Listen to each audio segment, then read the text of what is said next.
Bullies threw tampons at her. She made them cry in detention. Nora Wieland had learned to make herself small. It was a skill she'd perfected over the 3 months since transferring to Clearwater Ridge High School, a sprawling brick complex situated on the eastern edge of Millbrook, a town where everyone seemed to know everyone except her. She moved through the crowded hallways like a shadow, shoulders hunched forward, backpack hanging heavy against her spine, eyes trained on the scuffed linoleum tiles that stretched endlessly beneath fluorescent lights. The building smelled perpetually of industrial cleaner, old textbooks, and the particular musk of teenage bodies crammed into insufficient space.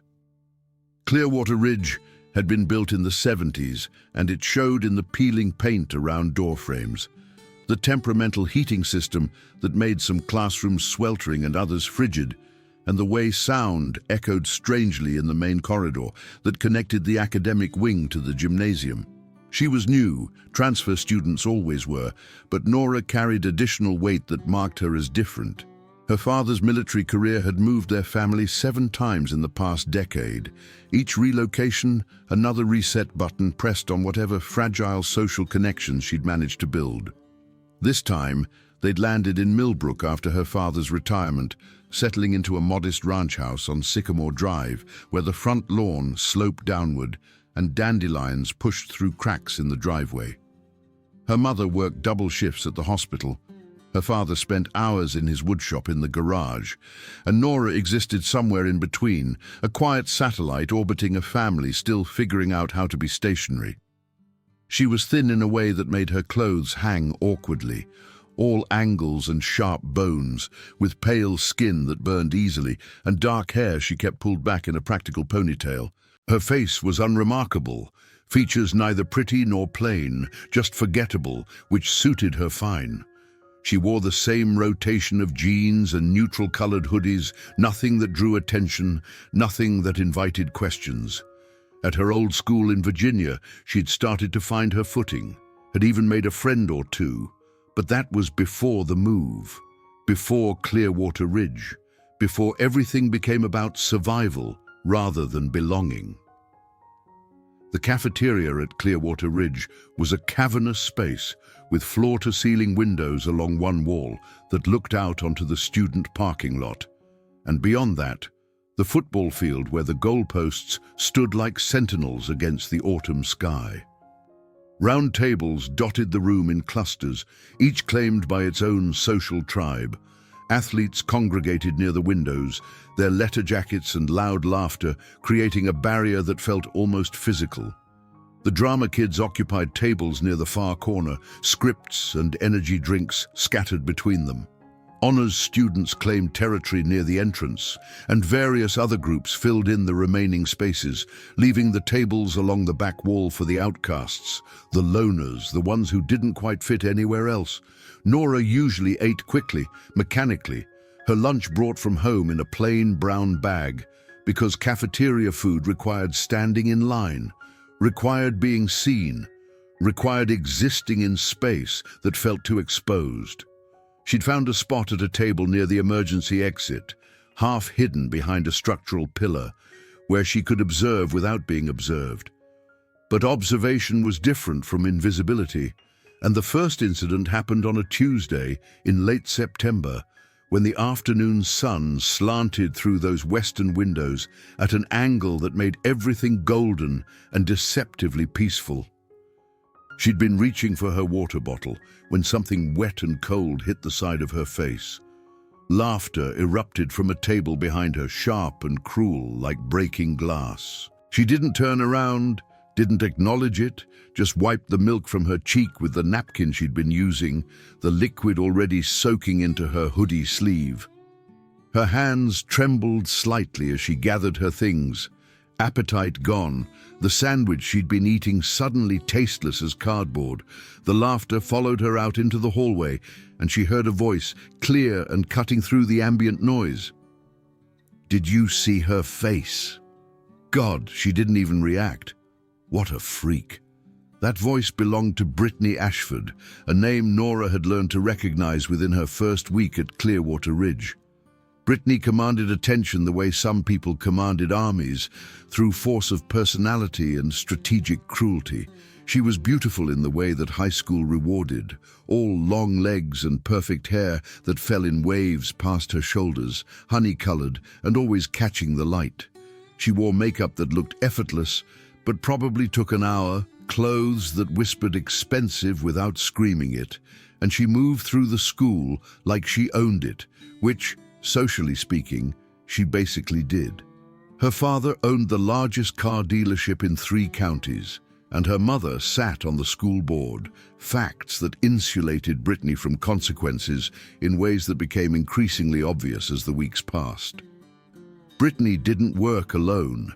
She had Court, a carefully curated group that included Madison Turner, a petite blonde who laughed at everything Brittany said with theatrical enthusiasm, Tyler Crenshaw, a linebacker for the football team whose cruelty was more casual than calculated, like swatting flies, his best friend Jake Thornton, who provided muscle and menace without much thought behind his eyes, and Sophie Chen, whose surname Nora noted with bitter irony as one she'd been told not to use, a girl who seemed to be Brittany's attack dog, always ready with a cutting comment or strategically placed rumor. Together, they formed a constellation of torment that orbited through Clearwater Ridge's social galaxy, and Nora had somehow ended up in their gravitational pull. The incidents multiplied with calculated frequency. In the gymnasium during mandatory physical education, where the air smelled of rubber and old sweat, and the sound of bouncing basketballs echoed off concrete walls, someone would inevitably knock into her hard enough to send her stumbling, but not hard enough to look intentional. In the locker hallway between 3rd and 4th period, where rows of blue metal doors lined both sides and students moved in congested streams, her backpack would be grabbed from behind, spilling books and papers across the floor, while laughter rippled through the crowd and people stepped over her things without stopping. During group projects in Mr. Henderson's history class, where maps of ancient civilizations papered the walls and the teacher dozed at his desk after lunch, she'd find herself partnered with people who refused to acknowledge her existence, forcing her to do triple the work or face failure. The bathroom incidents were worse, though Nora tried not to dwell on them. The second-floor girls' bathroom near the science wing became a place to avoid, but sometimes avoidance wasn't possible, and she'd find herself trapped there when necessary. The first time, she'd walked into a stall to find crude words written in permanent marker across the door, her name misspelled but clearly meant for her. The second time, the toilet had been stuffed with paper towels, deliberately clogged. The third time, and this was the incident that made her stomach turn whenever she remembered it, she'd been washing her hands when 3 tampons, unwrapped and soggy, landed on the counter beside her. She'd heard laughter from the hallway, recognized Madison's distinctive giggle, and stood frozen, water running over her hands, unable to move or process what had just happened. She didn't report it. What would she say? How would she explain? The thought of approaching a teacher, of putting this into words, of having to recount the details while some adult looked at her with pity or disbelief, felt more humiliating than the act itself. So she cleaned it up, threw the tampons in the trash, washed her hands 3 times, and left. She didn't cry until she got home, and even then, she did it quietly in the shower where the water could wash away the evidence. Her father noticed something was wrong. Daniel Wieland had spent 20 years in the army, most of that time deployed in places he didn't talk about, doing things that left shadows in his eyes and a careful precision in everything he did. He was a tall man, broad through the shoulders, with graying hair he kept military short and hands scarred from years of work. Retirement had been an adjustment, trading structure for uncertainty, and he'd thrown himself into woodworking with the same intensity he'd once brought to his service. The garage had become his sanctuary, filled with the smell of sawdust and varnish, tools hung in perfect order on pegboards he'd installed himself. "You all right, kid?" he asked one evening in early October as she picked at dinner, pushing food around her plate without eating. Her mother was working the night shift, so it was just the two of them at the kitchen table, the house quiet, except for the hum of the refrigerator and the distant sound of traffic on the main road. "Fine," Nora said, the lie automatic and unconvincing. Her father studied her for a long moment, and she could feel the weight of his attention, trained and focused in a way that made her want to squirm. "You know," he said slowly, carefully, "when I was deployed, we had this saying, pain is just weakness leaving the body. Load of crap, actually. Pain is information. It tells you something's wrong, tells you where the problem is. Ignoring it doesn't make it go away." "I'm fine," she repeated, but her voice cracked slightly on the second word. He didn't push, just nodded, and returned to his own meal, but later that night, she heard him moving around downstairs when he should have been asleep, the distinctive sound of the garage door opening and closing. She lay in bed, staring at the ceiling where glow-in-the-dark stars she'd stuck up there years ago had long since lost their luminescence, and wondered how long she could keep pretending everything was okay. The parking lot at Clearwater Ridge was where social hierarchies played out with the most clarity. Premium spots near the main entrance belonged to students whose families had money or whose achievements on the football field granted them privileges. Everyone else scrambled for space in the sprawling expanse of cracked asphalt that surrounded the building, marked by faded yellow lines and the occasional dead tree struggling for survival in concrete planters. Nora's father drove her to school most mornings, his truck conspicuous among the cars that cost more than some houses, and she'd learned to ask him to drop her off at the far edge of the lot where she could walk in without attracting attention. But one morning in mid-October, when the air had turned crisp and leaves crunched underfoot in shades of amber and rust, Tyler Crenshaw decided to make a spectacle of blocking her path. She'd been walking toward the building, head down as always, when his truck, an enormous red vehicle lifted on oversized tires with a Confederate flag sticker on the back window, pulled up beside her and matched her pace. The passenger window rolled down and Jake Thornton leaned out, grinning. "Hey, skeleton girl! You ever eat anything or you just photosynthesize?" Nora kept walking, jaw clenched, hands gripping her backpack strap so hard her knuckles went white. The truck kept pace, engine rumbling, and other students were starting to notice, starting to watch, their attention drawn by the spectacle. "I'm talking to you," Jake called, his voice carrying across the parking lot. "It's rude to ignore people. Didn't your parents teach you manners?" She could have responded, could have said something, but experience had taught her that engagement only made things worse. Silence was safer, even if it made her look weak, even if it made her stomach twist with shame and impotent anger. The truck accelerated suddenly, cutting across her path and forcing her to stop short, and Tyler leaned out his window, his face flushed with the particular excitement of someone enjoying their own cruelty. "Freak," he said simply, then peeled out, tires squealing against asphalt, leaving her standing there while whispers rippled through the watching crowd. Mrs. Patterson taught junior English in room 247, a space that smelled of old books and whiteboard markers, with motivational posters about the power of reading covering every available wall space. She was a well-meaning woman in her 50s who genuinely cared about literature and occasionally about her students, but her attention was divided among 150 kids across 5 classes, and the subtle dynamics of bullying tended to escape her notice. Nora sat in the 3rd row, middle seat, a position designed to be unremarkable, and did her work with quiet diligence. She was good at English, at analyzing texts and constructing arguments, and her papers came back with encouraging comments written in purple pen. But excellence in academics did nothing to improve her social standing. During a discussion of To Kill a Mockingbird, Mrs. Patterson asked the class to consider courage and moral complexity, to think about what it meant to stand up for what was right even when it was difficult. The irony was so sharp, Nora could taste it, metallic and bitter on her tongue. Brittany sat 2 rows over, perfectly manicured nails drumming against her desk. And when Mrs. Patterson called on her to share her thoughts, she delivered a thoughtful analysis about Atticus Finch's integrity that would have been impressive if Nora hadn't watched her orchestrate casual cruelty in the hallway just an hour earlier. After class, as students filed out, Nora stayed behind to ask about an upcoming assignment. Mrs. Patterson answered her question with patient detail. But when Nora hesitated, clearly wanting to say something more, the teacher's attention was already shifting to the next period, to the stack of ungraded papers on her desk, to the 1,000 small demands that consumed her day.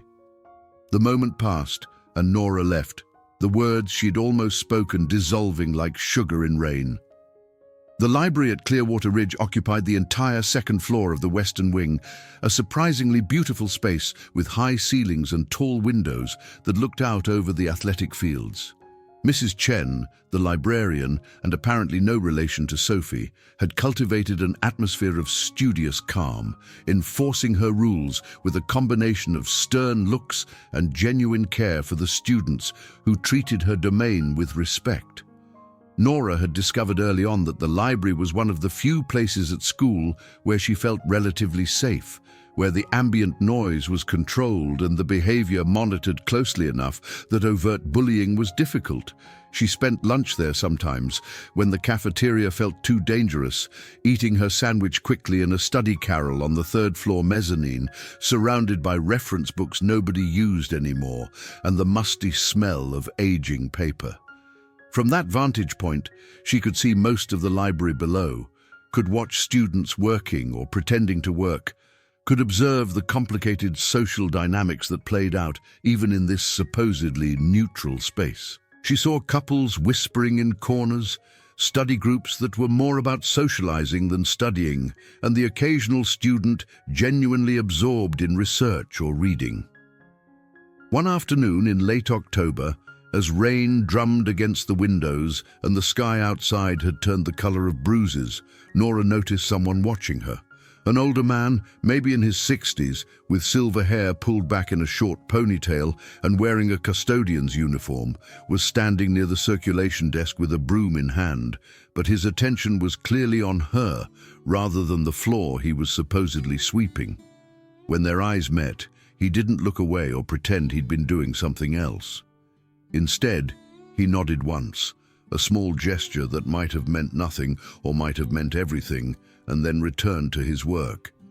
His name, she later learned, was Ray Nakamura, and he'd been working at Clearwater Ridge for 15 years, ever since retiring from teaching at a private school in California.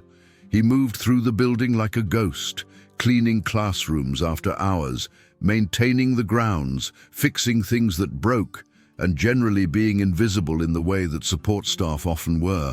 But Nora noticed the way students who spoke to him received careful attention, how his responses were thoughtful rather than dismissive, and how his presence in a hallway sometimes shifted the behavior of the people in it. Halloween fell on a Thursday that year, and Clearwater Ridge allowed students to wear costumes within certain guidelines, which mostly meant athletes wore their jerseys and popular kids coordinated elaborate group costumes that required money and planning. Nora wore her usual clothes, didn't even consider participating, and tried to make herself even smaller than usual as the hallways filled with noise and performance. The cafeteria was decorated with orange and black streamers that hung limply from the ceiling, and someone had carved pumpkins that sat on the serving counter, grinning with gap-toothed menace. She was sitting at her usual table, alone, except for a freshman boy several seats down who was absorbed in his phone when Brittany's group descended. They'd coordinated their costumes as cheerleaders, an on-the-nose choice that somehow worked because of their collective confidence and the way they moved as a unified force. Brittany slid into the seat across from Nora, uninvited and unwelcome, her smile sharp enough to cut. "Hey, Nora," she said, voice dripping with false sweetness. "We were wondering something. Do you, not have any friends? Is that why you always sit alone, or do people just naturally avoid you?" Madison giggled on cue, and Sophie leaned in, phone in hand, recording. Nora felt her face flush, heat spreading up her neck, and she stared down at her lunch, willing herself to disappear, willing this moment to end. "I mean, it's honestly sad," Brittany continued, enjoying herself now, feeding off the attention of her friends and the scattered audience of nearby tables who were pretending not to watch.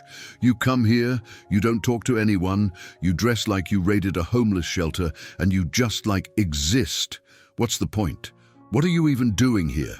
The words hit like physical blows, each one finding a target, and Nora felt something crack inside her chest, some fragile wall she'd built around herself starting to crumble.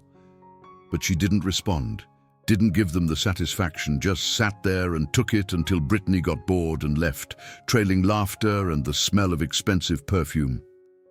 That night, Nora sat on the floor of her bedroom with her back against the bed, knees pulled to her chest, and let herself cry in a way she hadn't since moving to Millbrook. Great, shaking sobs that came from somewhere deep in her chest, releasing weeks of accumulated pain and shame and rage. When she finally stopped, exhausted and empty, she made a decision. She couldn't keep living like this, couldn't keep enduring, couldn't keep hoping things would somehow improve on their own. Her father's workshop beckoned, and she went downstairs, finding him at his workbench, sanding a piece of oak with methodical precision.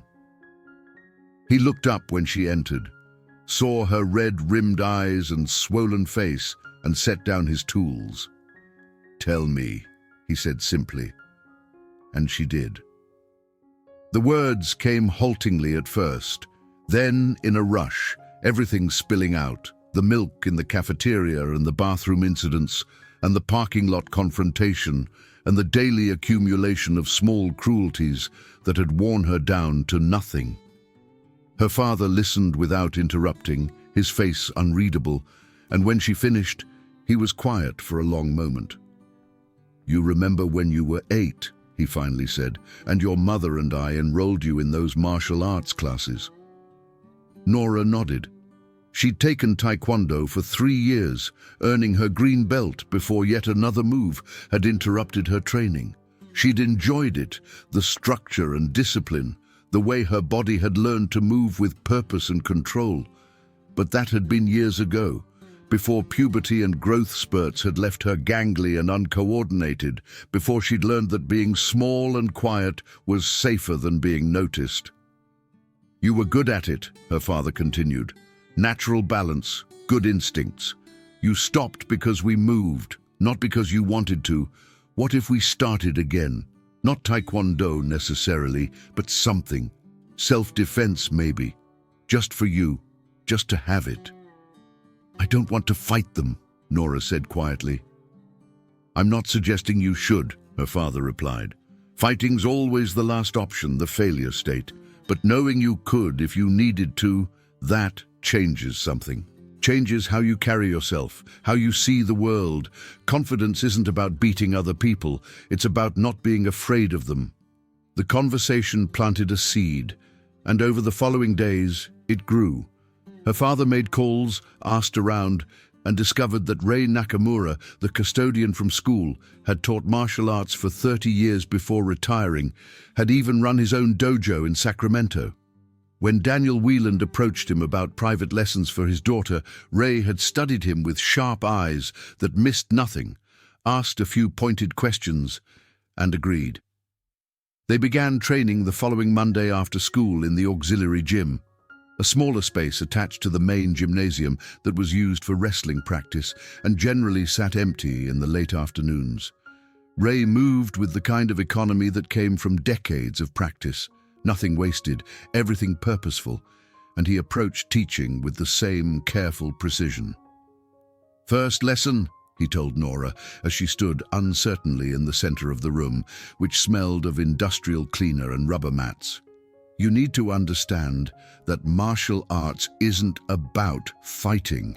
It's about balance, about being present in your body, about responding rather than reacting. You want to fight your bullies?" "No," Nora said honestly. "Good answer," Ray replied. Wrong answer would be yes. People who want to fight are already lost.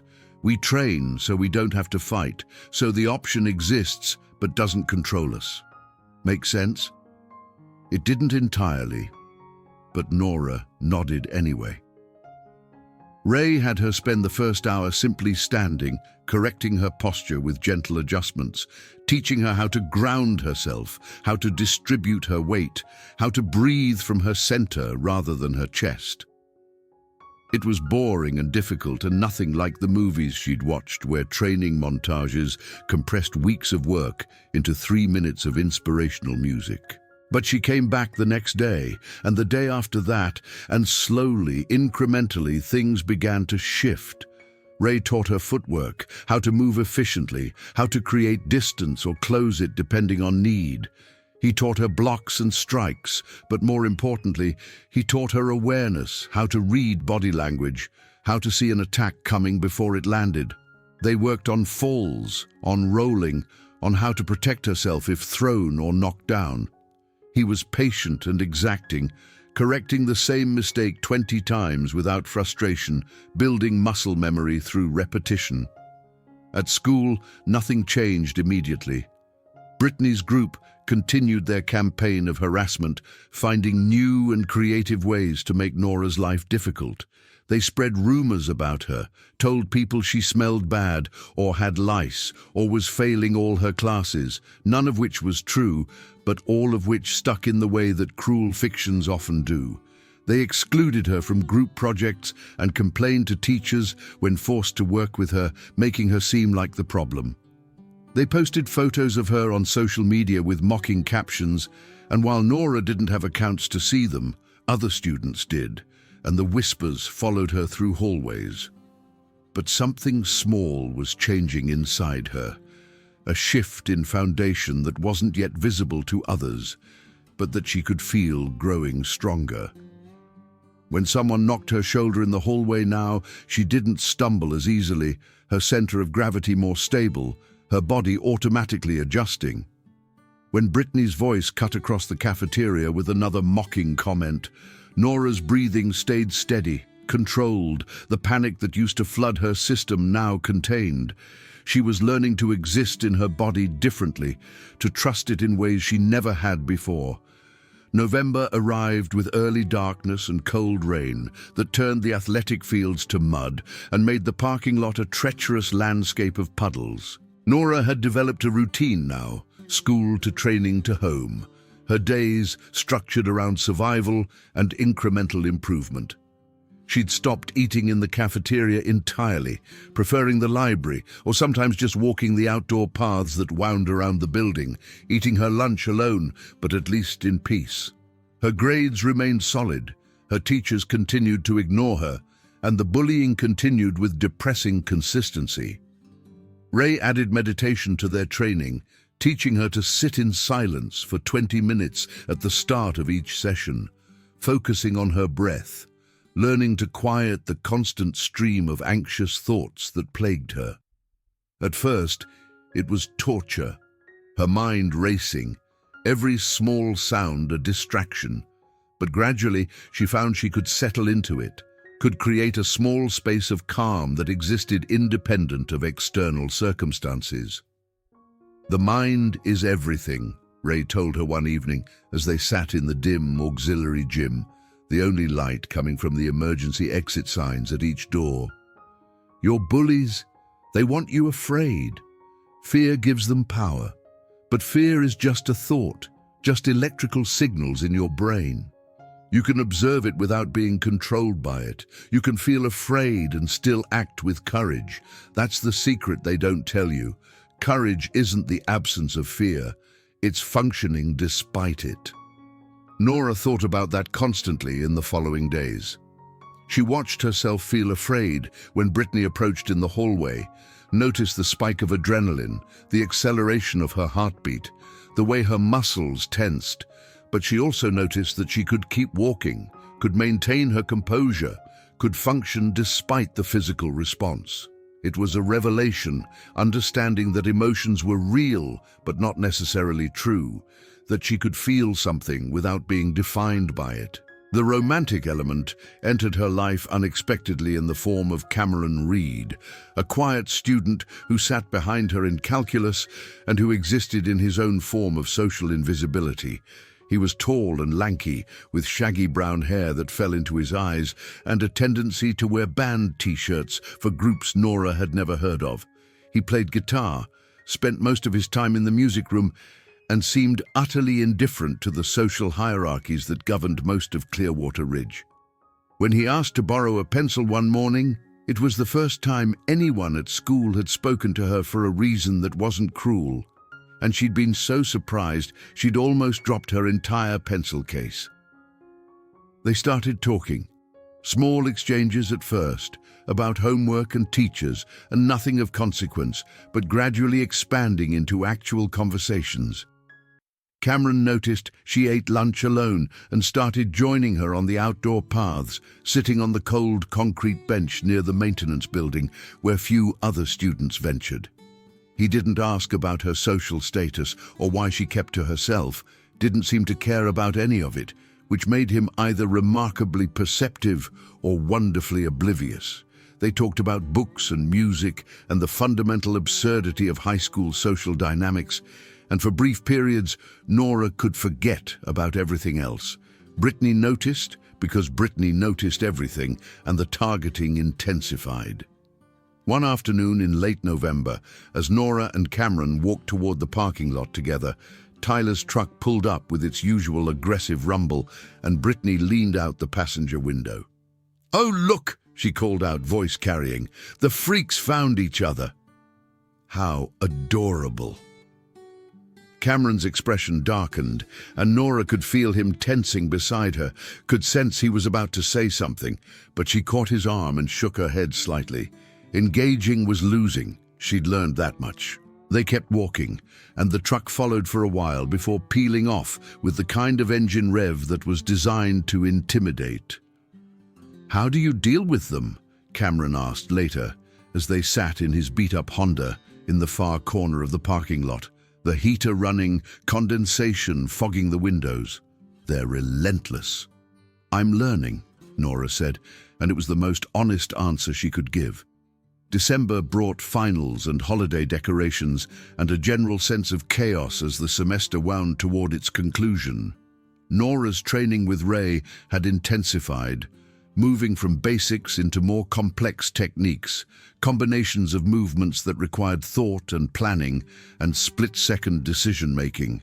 She was faster now, her reaction time improved, and Ray had started introducing sparring, controlled exchanges where she learned to apply technique under pressure.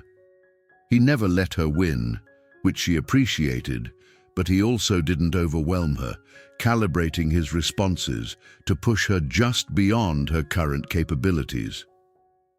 "You're getting stronger," he observed one evening after a particularly good session where she'd managed to block a combination she'd struggled with for weeks. "Not just physically, I can see it in how you move, how you carry yourself. Something's changed." "I'm tired of being afraid," Nora said simply. "Good," Ray replied. "Fear is useful, keeps you alert, but it's a terrible master. You're learning to make it a servant instead. That's the whole game right there." At school, the shift was becoming visible to others. Nora walked differently now, not with aggression, but with a quiet certainty, spine straight, shoulders back, meeting eyes instead of staring at floors. It was subtle but noticeable, and some of the casual harassment decreased simply because she no longer projected the same vulnerability. But Brittany's group interpreted the change as a challenge rather than a deterrent, and they escalated in response. The bathroom incident happened 3 days before winter break, and it was calculated and cruel in ways that showed actual planning. Nora had been using the first-floor bathroom near the front office, the one that felt safest because of its proximity to administration, when she heard multiple footsteps enter behind her. She was in a stall, and through the crack in the door, she could see Brittany, Madison, and Sophie positioning themselves outside, blocking her exit. "We know you're in there, Nora," Brittany said, voice pleasant and conversational. "We just wanted to have a little talk." About Cameron, actually. See, Madison thinks he's cute, and we're wondering why he's wasting his time with you.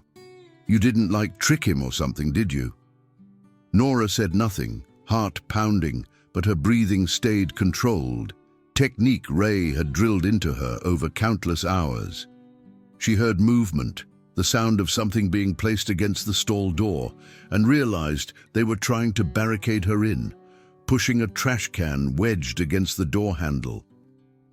"The thing is," Brittany continued, "you should probably stop talking to him. It's kind of pathetic, honestly, watching you try to be normal. You're not normal, Nora. You're a freak, and everyone knows it, and trying to pretend otherwise just makes it worse." The bathroom door opened, and Mrs. Chen, the librarian, entered, her presence changing the dynamic instantly. Brittany's group scattered like startled birds, their laughter echoing in the hallway, and Nora emerged from the stall to find the older woman looking at her with knowing sympathy. "Are you all right?" Mrs. Chen asked. Nora nodded, not trusting her voice. "I've been watching," Mrs. Chen said quietly. "I see more than people think. If you ever want to talk, my office is always open." But Nora didn't talk, didn't report, didn't seek help from adults who either couldn't or wouldn't do anything meaningful. She went home, trained harder with Ray, pushed herself until her muscles screamed and sweat soaked through her clothes, and felt something crystallizing inside her chest, something hard and bright and unbreakable. Winter break provided a 2-week respite, and Nora spent it training almost daily, working with her father in his workshop, and occasionally seeing Cameron for coffee or movies, or just driving around Millbrook, talking about nothing and everything. Her parents noticed the change in her, the way she seemed more present, more solid, and her mother hugged her one evening for no particular reason, holding on longer than usual. "I'm proud of you," her mother said, not specifying for what, and Nora felt tears threaten but kept them contained. January arrived with snow and ice and the brutal return to Clearwater Ridge, where the holiday goodwill had evaporated and social dynamics snapped back into their familiar patterns. Nora's calculus class had been rearranged for the new semester, seats reassigned, and she found herself at a table with Sophie and Jake, neither of whom acknowledged her existence except to make her life difficult. When they worked on group problems, they excluded her deliberately, talking over her attempts to contribute, and she finally stopped trying, working problems alone while they copied answers from other tables. The parking lot confrontation happened on a Thursday in late January, temperature hovering just above freezing grey slush coating everything. Nora had stayed late at the library, working on a research paper for Mrs. Patterson's class, and emerged to find the parking lot mostly empty, her father's truck one of only a dozen vehicles remaining. She was walking toward it when Tyler's truck appeared from behind the maintenance building, moving too fast, and cut across her path in a spray of slush that soaked her jeans and backpack. 3 figures emerged, Tyler, Jake, and Brittany, who must have been waiting. They formed a loose semicircle blocking her path, and Nora felt her training kick in automatically, body adjusting stance, weight redistributing, peripheral vision expanding. She wasn't afraid, or rather she was afraid, but functioning anyway, exactly like Ray had taught her. "Going somewhere?" Brittany asked, arms crossed, expensive jacket unzipped despite the cold. "We wanted to talk to you." "About Cameron again, actually. See? He's been hanging around you for months now, and we're starting to think you must be putting out or something. That's the only explanation, right? Why else would anyone spend time with you?" The words were designed to wound, to provoke a reaction. But Nora kept her expression neutral, breathing steady. She noticed the way Tyler was positioning himself to her right, trying to flank her, noticed Jake's hands flexing at his sides, noticed Brittany's phone in her hand, recording as always. "I'm going home," Nora said, voice calm and clear. "Did we say you could go?" Brittany stepped closer, invading space, testing boundaries. "I don't think we did." I think we're still talking. Nora moved then, not violently but deliberately, stepping to the side in a way that created distance and changed the geometry of the confrontation. Tyler moved to block her, reaching out to grab her arm, and she executed a basic deflection Ray had taught her 100 times, redirecting his momentum and stepping past him. It happened fast, too fast for them to process, and suddenly she was walking away, while they stood there confused. "Hey!"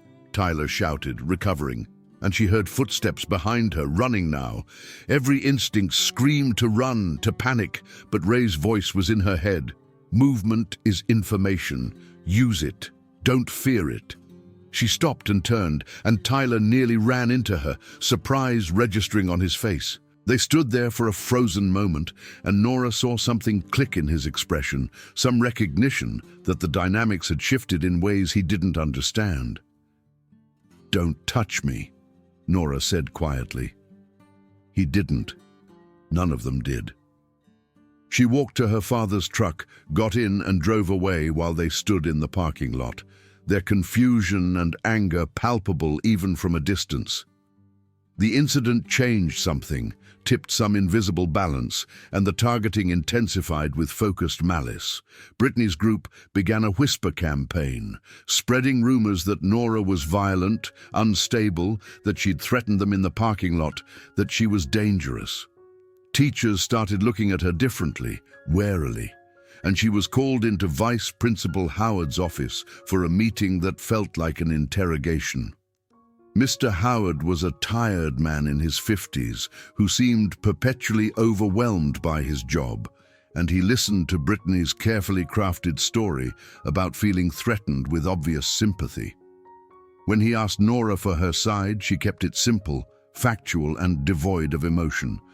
They'd blocked her path, she'd left. Nothing physical had happened. He seemed skeptical, but had no evidence to contradict her. So he issued a vague warning about avoiding confrontation and dismissed her with obvious relief. The situation came to a head in February, during a week when the weather turned bitter and vicious, wind chill dropping temperatures into the single digits and making the walk between buildings painful. The school hosted a mandatory assembly on Friday afternoon, some presentation about college preparation that required the entire student body to cram into the auditorium, a cavernous space with terrible acoustics and seats that had been uncomfortable when installed in 1978. Nora found a seat in the back corner, hoping for invisibility, but Cameron spotted her and made his way over, sliding into the seat beside her despite the risk it represented. They didn't get to enjoy whatever small comfort their friendship provided, because Brittany's group descended like locusts, filling the seats around them, creating a pocket of hostile attention. The presentation droned on, some college counselor with a microphone talking about applications and essays and SAT scores, and under cover of the noise, the harassment began in earnest. Sophie accidentally spilled her water bottle, the liquid cascading onto Nora's backpack and notes. Madison kept kicking the back of her seat, a rhythmic disturbance impossible to ignore. Tyler, sitting directly behind Cameron, started making crude comments in a whisper just loud enough to hear. And Brittany, 2 seats over with a perfect view, orchestrated it all with small gestures and smirks, recording moments on her phone whenever teachers weren't looking directly. Nora endured it, breathing through the rising anger, and when the assembly finally ended and students flooded toward the exits, she gathered her wet things and stood. Cameron was saying something, his face flushed with anger on her behalf, but his words were lost in the chaos of bodies and noise. She felt someone shove her from behind, hard enough to send her stumbling forward into the person ahead of her, who turned with a scowl. Laughter erupted behind her, unmistakably from Brittany's group, and Nora turned to see them watching with the kind of satisfaction that comes from successfully orchestrating public humiliation. Something snapped then, not into rage, but into clarity, a crystalline moment where everything became suddenly perfectly clear. She couldn't keep living like this. She couldn't keep enduring. Every day she stayed silent. Every moment she absorbed their cruelty without response. She gave them permission to continue. The realization was liberating and terrifying in equal measure. That evening, training with Ray in the auxiliary gym, Nora pushed herself harder than ever before, working through combinations until her lungs burned and her legs trembled with fatigue. Ray watched with his careful attention, and when she finally stopped, bent over with hands on knees, he handed her a water bottle and waited until she could speak. "I can't do this anymore," she said, the words coming out in gasps. "I can't keep taking it." "I won't." "Then don't," Ray replied simply. "You have skills now, you have options, but you need to understand something crucial. Violence is a last resort, and if you use it, you need to be absolutely certain you're doing it for the right reasons. Not revenge, not pride, not to prove something, only to protect yourself or others from immediate harm. You understand the difference?" Nora nodded, but Ray continued, his tone more intense. "I mean it, Nora. Martial arts training comes with responsibility. You can hurt someone now if you're not careful. That's not something to take lightly. So if this escalates, if you end up in a situation where you need to defend yourself, you do it with control and restraint. You do exactly what's necessary and nothing more. Promise me." "I promise," Nora said, and meant it. The following week, Valentine's Day approached with its complicated mix of expectation and disappointment, and Clearwater Ridge decorated accordingly with red and pink construction paper hearts that seemed to mock anyone not part of a couple. Cameron gave Nora a card he'd made himself, featuring a cartoon drawing of two figures fighting zombies, and it made her laugh for the first time in days. They ate lunch together on the bench near the maintenance building despite the cold, watching clouds race across a pale sky. And for a brief window, everything felt almost normal. Brittany destroyed that illusion with strategic precision. During last period, while Nora sat in Mrs. Patterson's English class, a message circulated through social media that Nora didn't see, but that everyone else apparently did. A photo of her and Cameron on their bench, doctored to include crude captions and suggestions about what they were doing together. By the time school ended, the whispers had grown to something impossible to ignore. Students she'd never spoken to making comments as she passed, laughter following her through hallways. Cameron found her by her locker, his face storm cloud dark, phone in hand showing her the post.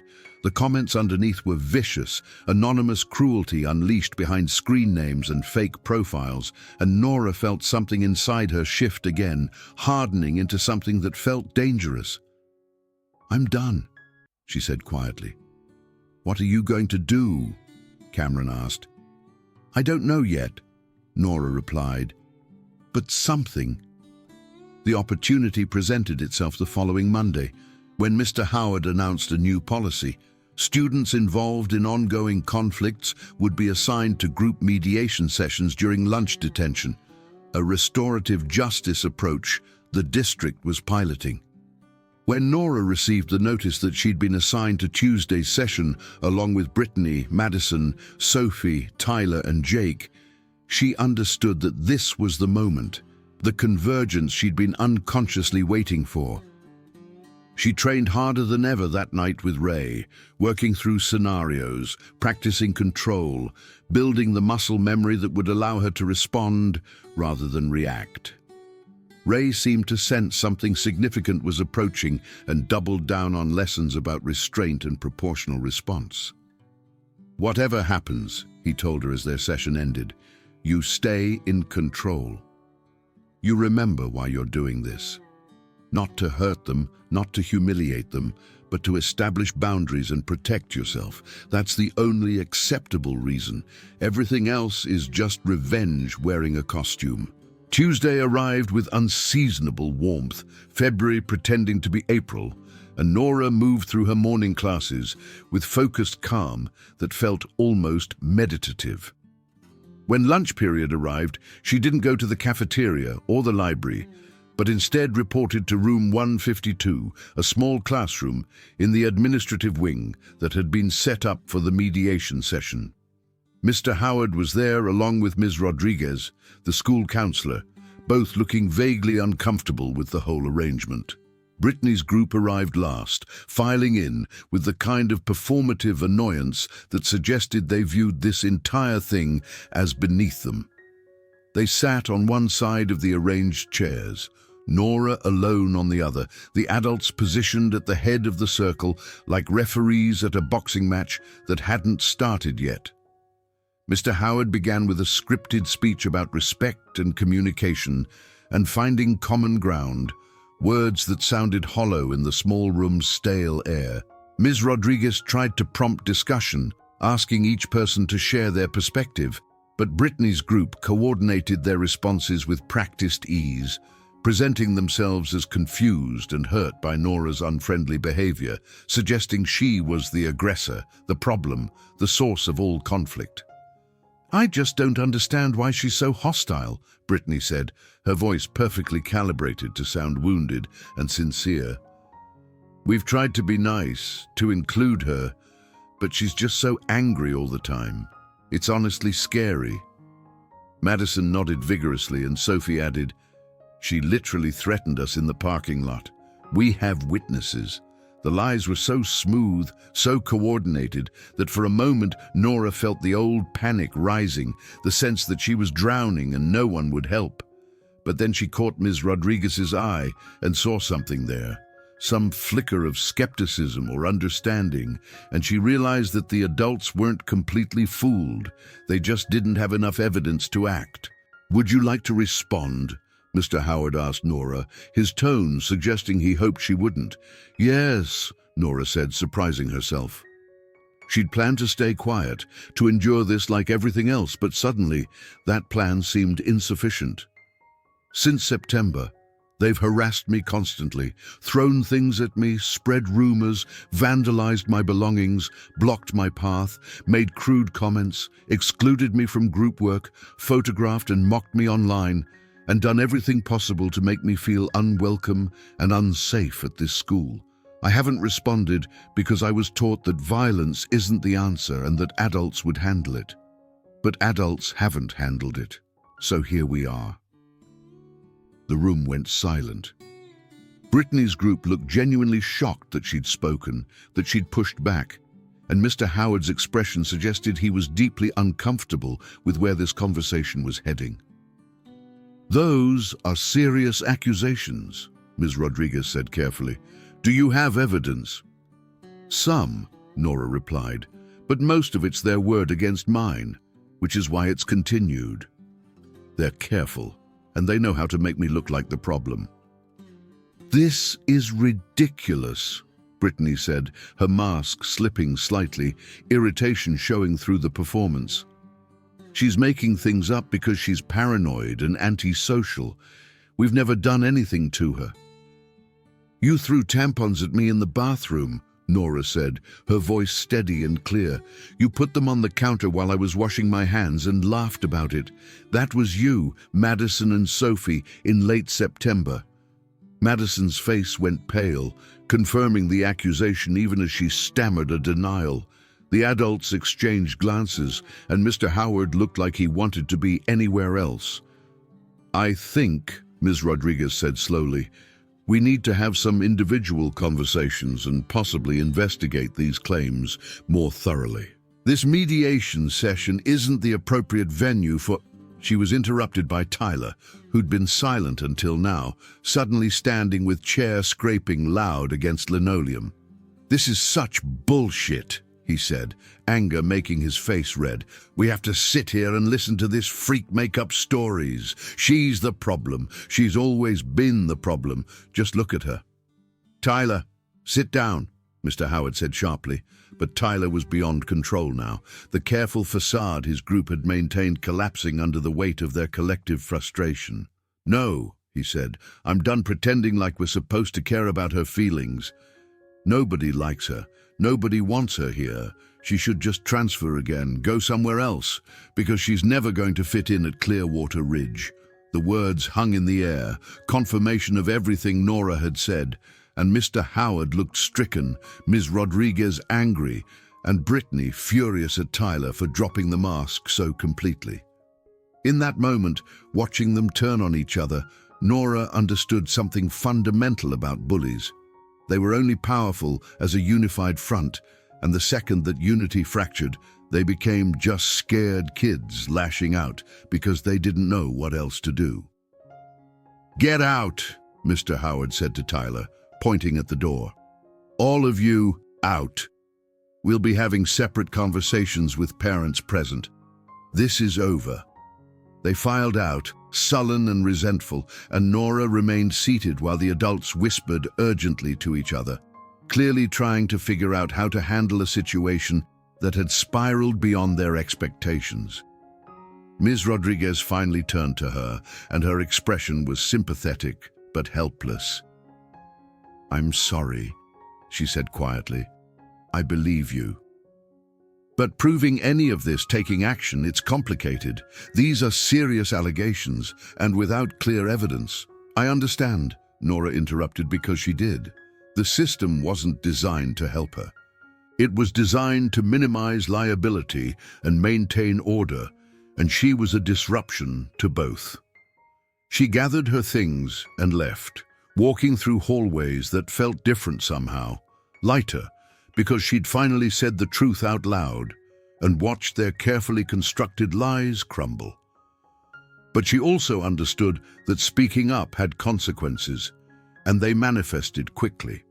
By the end of the day, a new narrative had spread through Clearwater Ridge's social channels.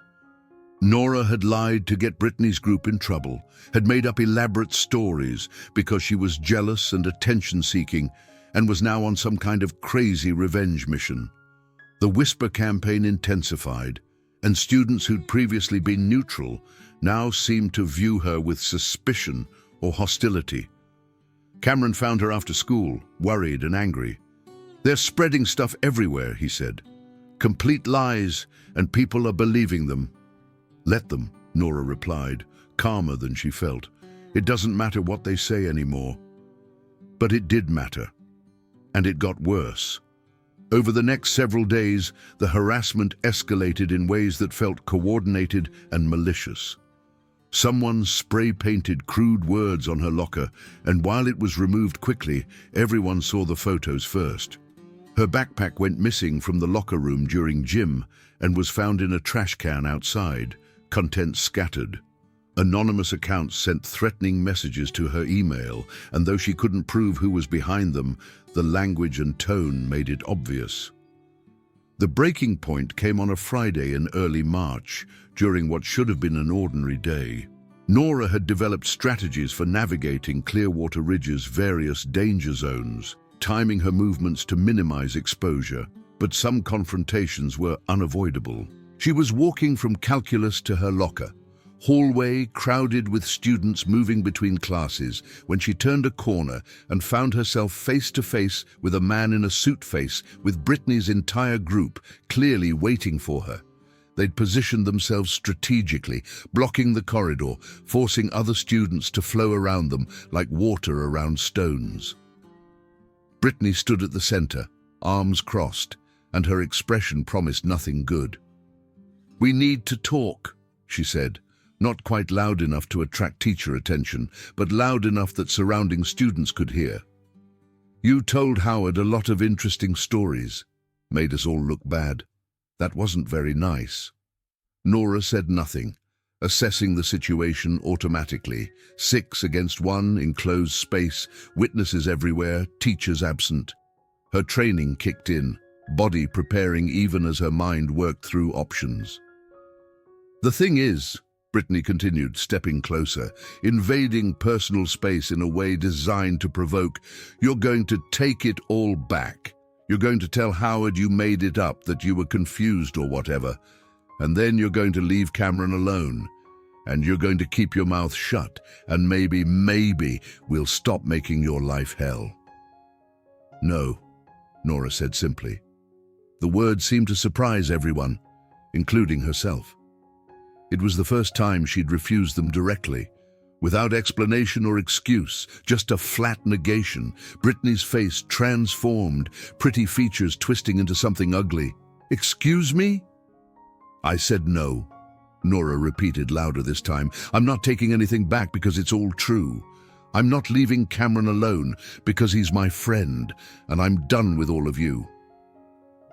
What happened next occurred too fast for most witnesses to process clearly. Madison reached out to grab Nora's arm, an aggressive gesture designed to intimidate, and Nora executed a simple but effective deflection, redirecting the grab and stepping past it. Tyler moved in from the side, trying to use his size to crowd her against the lockers, and she dropped her center of gravity, shifted stance, and suddenly he was off balance, stumbling into Madison. Jake reached for her backpack, and she spun, the movement economical and precise, creating space and breaking contact. It was over in seconds, no punches thrown, no violence committed, just superior positioning and control that left Brittany's group looking foolish while Nora stood calmly in the space she'd created. The hallway had gone silent. Students stopped in their tracks, watching the confrontation, and in that moment of shocked stillness, Nora met Brittany's eyes. "Leave me alone," she said, and walked away while they stood there, humiliated and furious, and for the first time, uncertain. The video of the hallway incident spread through Clearwater Ridge faster than any rumor, recorded by multiple students and posted with varying commentary. Some versions painted Nora as aggressive, others as defending herself, but all showed the same basic facts. She'd been confronted, she'd responded with control and skill, and Brittany's group had been left looking ineffective. The narrative started shifting, not completely but noticeably, as students who'd witnessed months of harassment suddenly had visual evidence that the power dynamic wasn't as fixed as everyone had assumed. Principal Davidson, a stern woman who usually remained insulated from daily student drama, called both Nora and Brittany's group into her office separately, and the meetings were long and serious. Nora told the truth without embellishment, answered questions honestly, and left not knowing what would happen, but feeling like she'd finally been heard. When Brittany's group emerged from their meeting, they looked shaken in ways that suggested actual consequences might be forthcoming. Suspensions came down Monday morning, 3 days for Tyler, Jake, and Madison, 5 days for Brittany and Sophie. The official reason cited harassment and aggressive behavior, and while the punishments felt insufficient given months of torment, they represented acknowledgement, validation that Nora hadn't been imagining things. The school made vague announcements about reviewing anti-bullying policies and increasing monitoring of social media conduct, bureaucratic responses that probably wouldn't change much, but at least indicated awareness. But the real change happened in smaller, more immediate ways. Students who'd previously avoided her started nodding in hallways, not quite friendly, but no longer hostile. Teachers paid more attention, enforcing rules more strictly. The cafeteria table she used to sit at alone started accumulating people. First Cameron, then a few others, building a small constellation of students who either didn't care about social hierarchies or actively rejected them. Ray watched the developments with quiet satisfaction during their training sessions, which continued but shifted in focus from pure technique to integration and application. "You did good," he told her one evening. "You protected yourself without losing control. Maintain boundaries without escalating unnecessarily. That's the whole art right there." "It doesn't feel finished," Nora admitted. "They're suspended, not gone. They'll be back, and they'll be angry." "Probably," Ray agreed. "But you're different now than you were in September. They can't hurt you the same way because you don't give them the power. That's the thing bullies never understand. Their power comes from your fear, and you're not afraid anymore." He was right. When Brittany's group returned from suspension, they tested boundaries carefully, watching for reactions, but the old dynamic was broken. Nora didn't avoid them or change her routes or hide in the library anymore. She moved through Clearwater Ridge with quiet confidence, and the few times they tried to re-establish dominance through comments or interference, she responded with calm directness that left them looking petty rather than powerful. The real confrontation, the one that would define the rest of the year, came in April during the Spring Assembly, an event that combined announcements about prom and graduation with performances by various school groups. The entire student body packed into the auditorium, and Nora found herself in the same general section as Brittany's group, several rows apart, but close enough that awareness prickled constantly. Partway through the assembly, during a particularly boring speech from a school board member about budgets, Madison whispered something to Brittany, loud enough for nearby students to hear, something crude about Nora and Cameron that carried the kind of vicious creativity that came from weeks of bottled resentment. Students around them laughed nervously, the sound rippling outward, and Nora felt Cameron tense beside her. She could have ignored it, should have probably, but something crystallized in that moment, a decision that felt both impulsive and inevitable. She stood, excused herself past Cameron and others in her row, and walked directly to where Brittany sat, aware that everyone nearby was watching, aware that teachers on the periphery were noticing the disruption. "Stand up," Nora said quietly when she reached Brittany's row. Brittany looked genuinely shocked, then amused, then calculating. "Excuse me?" "You heard me," Nora said. "Stand up. You want to keep talking about me? Do it to my face instead of whispering like a coward." The auditorium had gone quiet enough that her words carried, and Brittany's face flushed red. She was trapped. Standing meant accepting the confrontation. Staying seated meant looking weak. She stood, Madison and Sophie flanking her automatically, and suddenly they were facing each other in a way that felt ceremonial, witnessed by hundreds. "You're making a scene," Brittany hissed. "You've been making my life a scene for months," Nora replied, voice steady. "So here's what's going to happen. You're going to stop, all of you. No more comments, no more rumors, no more harassment. It's done." "Or what?" Brittany challenged, trying to reclaim control of the narrative. "You'll what? Beat us up? Show everyone what a violent freak you are?" "No," Nora said. "I'll keep doing exactly what I'm doing, existing here, being visible, refusing to be intimidated. And every time you try something, everyone will see it for what it is. You've already been suspended. Keep going and it'll be worse. Is that really what you want?" The question hung there, and for a long moment no one spoke. Teachers were moving toward them now, Mr. Howard calling for students to return to their seats. But the moment had already happened, the confrontation and its resolution playing out in public view. Brittany's expression cycled through anger and calculation, and then something shifted, some recognition that the cost of continuing exceeded any benefit. "Whatever," she said, trying to make it sound dismissive but succeeding only in sounding defeated.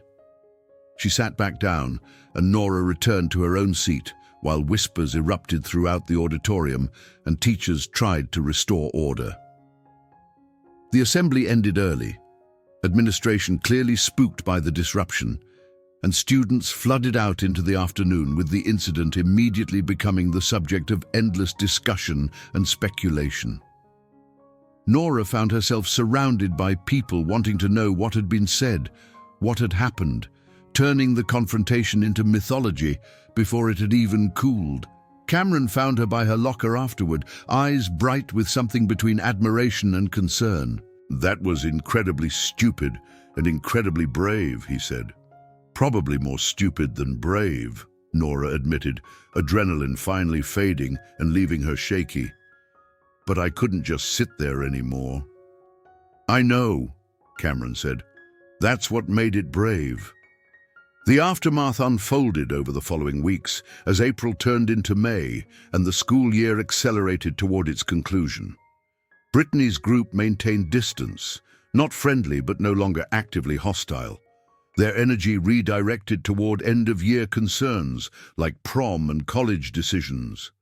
The whisper campaign stopped, the harassment ended, and Clearwater Ridge's social ecosystem adjusted to a new equilibrium, where Nora existed not as a victim, but as just another student navigating the ordinary complexities of high school. She continued training with Ray, though the focus shifted from self-defense to deeper exploration of martial philosophy and technique. They talked more during sessions, about discipline and balance, and the ways that strength and compassion weren't contradictory but complementary. Ray shared stories from his own life, times he'd faced challenges or made mistakes, and Nora began to understand that growth was never finished, always ongoing. Her relationship with Cameron deepened naturally, evolving from alliance to genuine friendship to something more tentative and sweet. They went to prom together, not because of social pressure, but because they wanted to, and slow danced in the decorated gymnasium while colored lights spun overhead, and everything felt both significant and ordinary. The end of the year arrived with finals and yearbook signings, and the particular bittersweetness that comes with closing chapters. Nora discovered she'd made honor roll, her grades consistent despite everything, and received acceptance letters from several colleges, possibilities opening up like flowers after rain. Her parents noticed the change in her, the way she carried herself differently, spoke more freely, existed more fully in her own skin, and though they didn't know all the details, they understood something fundamental had shifted.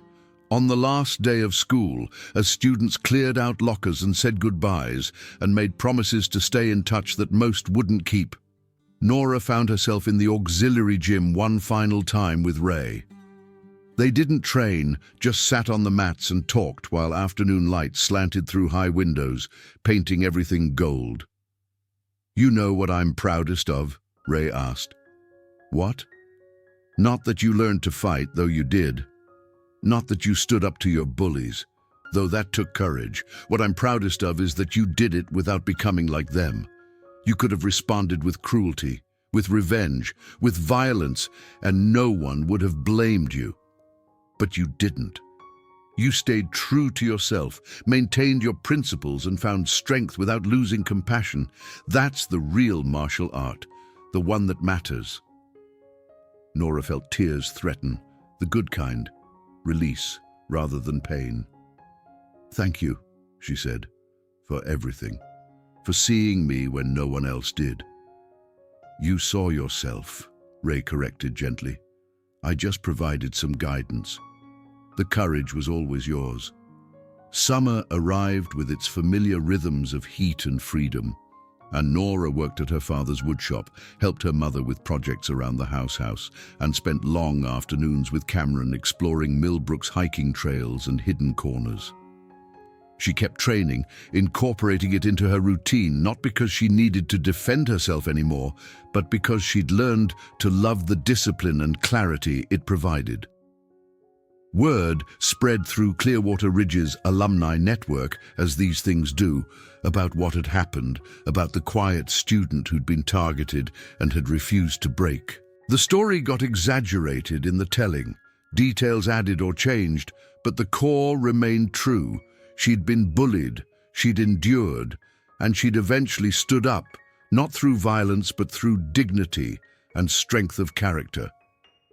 When Brittany Ashford tried to add Nora on social media in July, the friend request came with a message. "I'm sorry. I was awful to you, and you didn't deserve it. I don't expect forgiveness, but I wanted you to know I recognize what I did was wrong."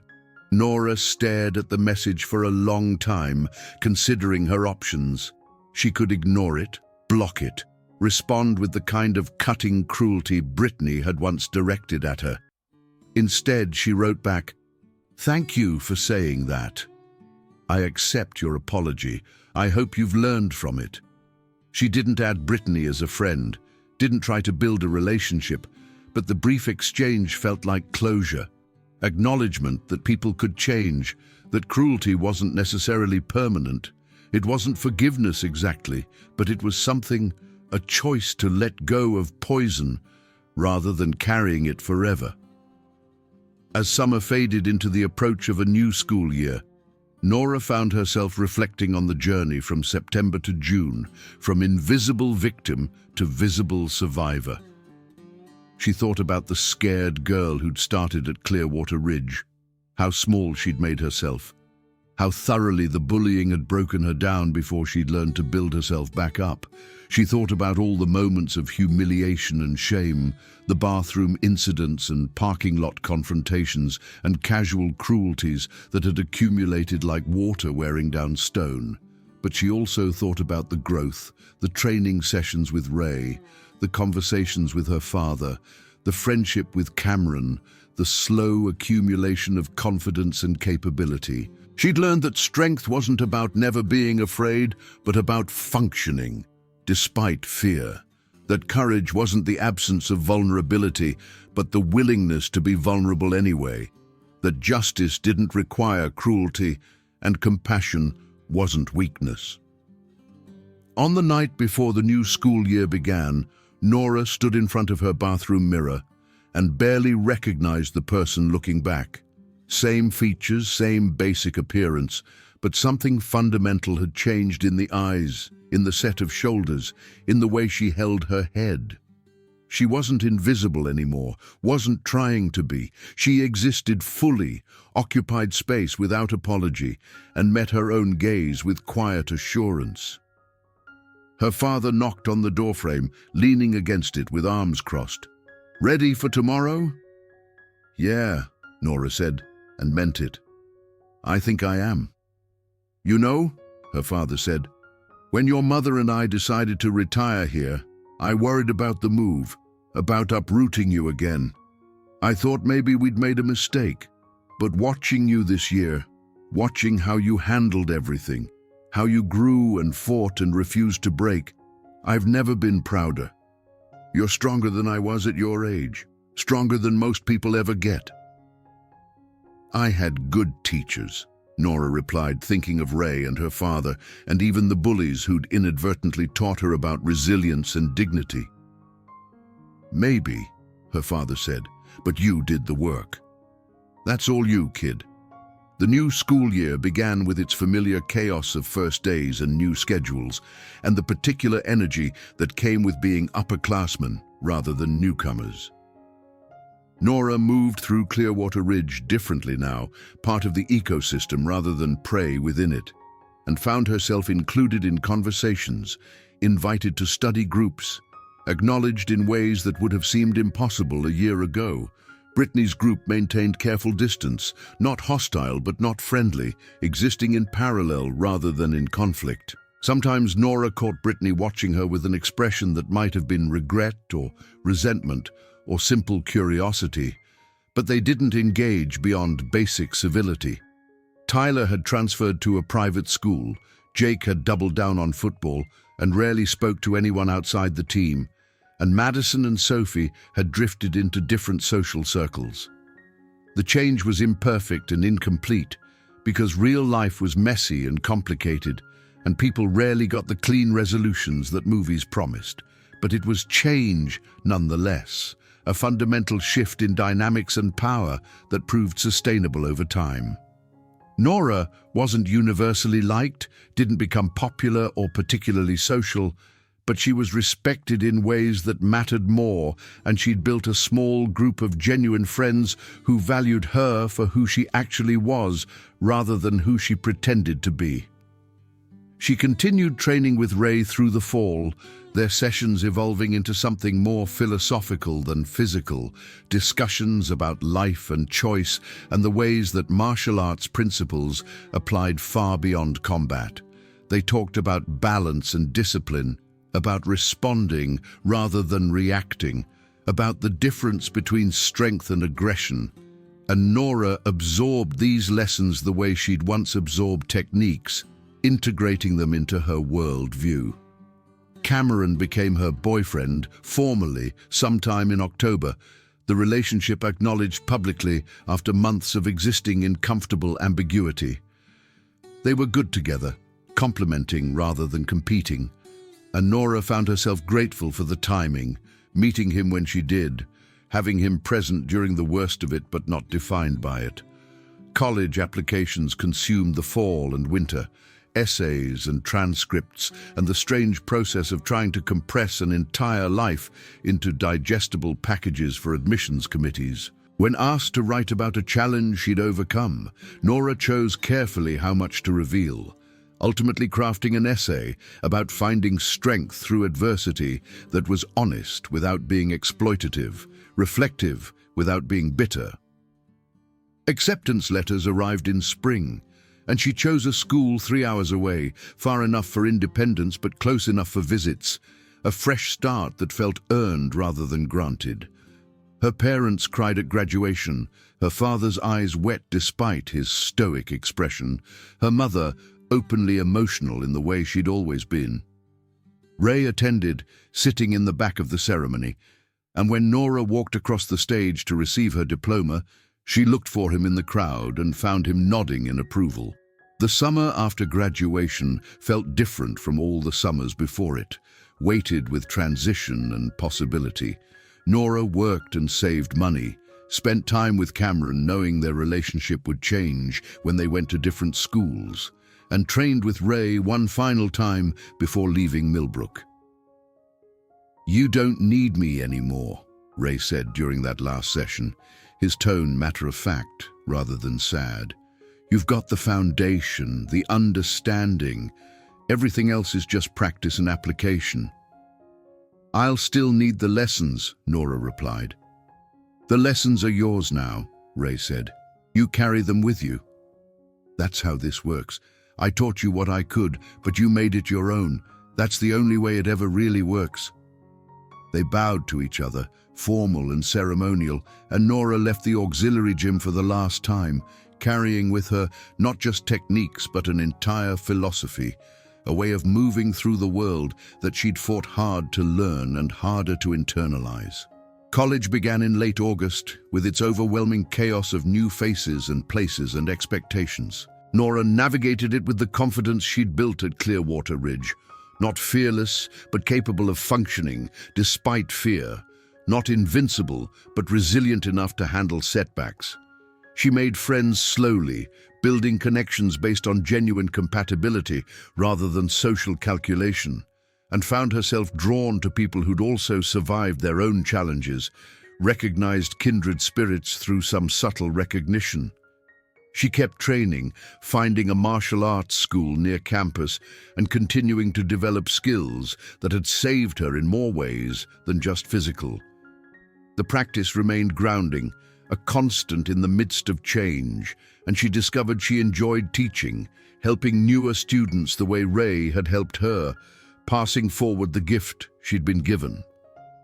Brittany Ashford appeared in Nora's social media feed occasionally, attending a different college across the state, posting photos that looked happy and normal, and gave no indication of the person she'd been in high school.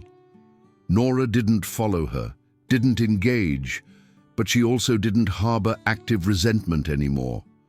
What had happened at Clearwater Ridge felt distant now, important but not defining, a chapter that had shaped her but didn't control her.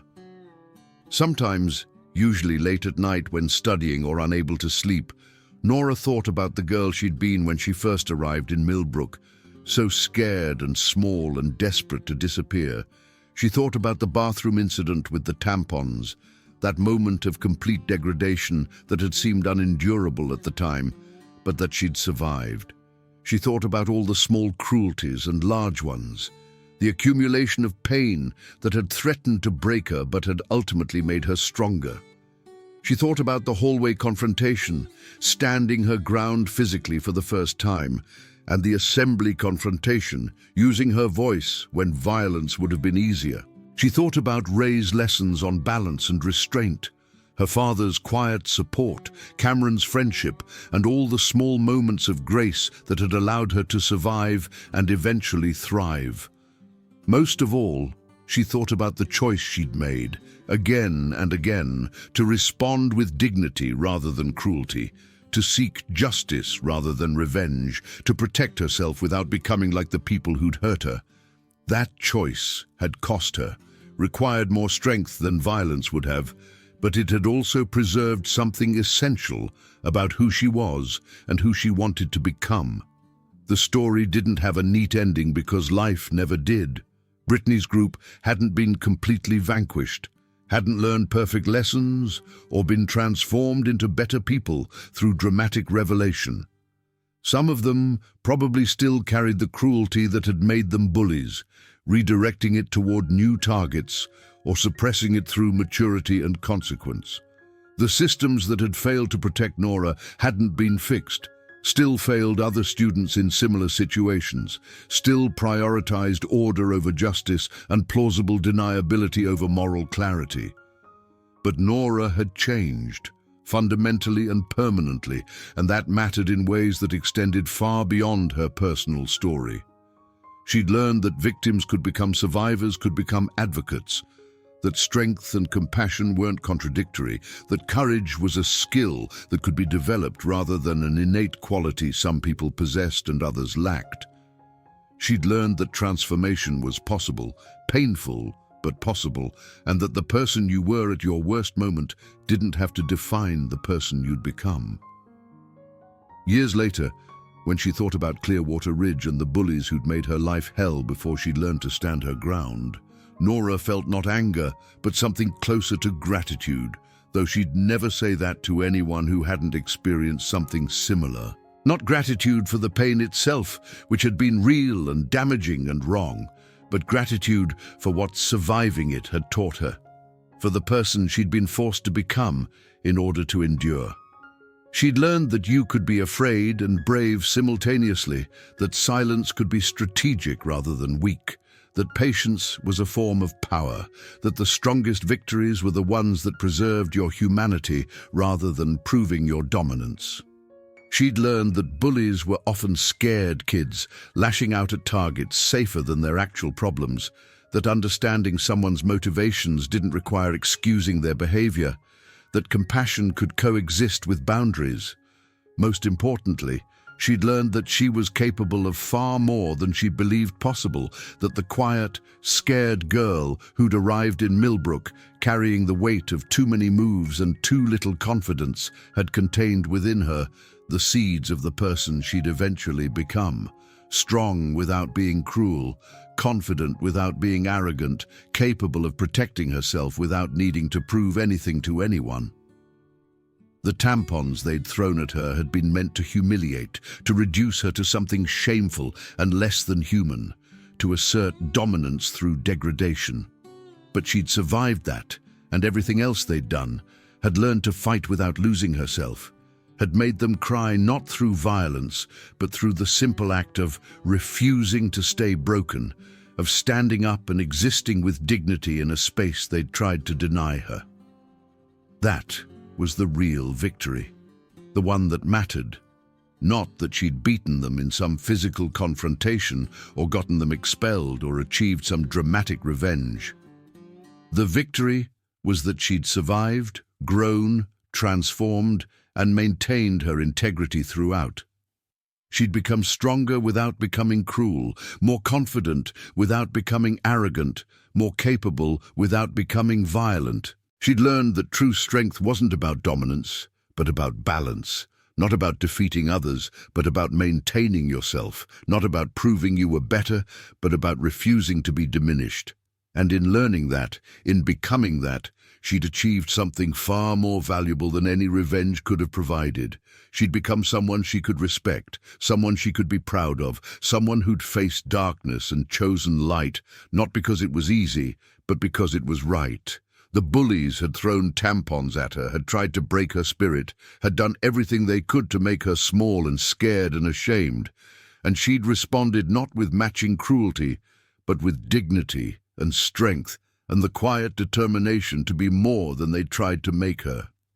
She'd made them cry not in detention through some act of violence, but through the simple, powerful act of refusing to be broken, of standing her ground with grace and courage, of showing them that true strength lay not in dominating others, but in maintaining yourself, despite all attempts to destroy you. That was her story, her transformation, her journey from victim to survivor to victor, not through revenge, but through resilience, not through cruelty, but through courage, not through violence, but through the unbreakable conviction that she deserved respect, dignity, and the right to exist without fear. And that conviction, hard-won and battle-tested, would stay with her forever, a foundation built on adversity that would support whatever life she chose to build upon it.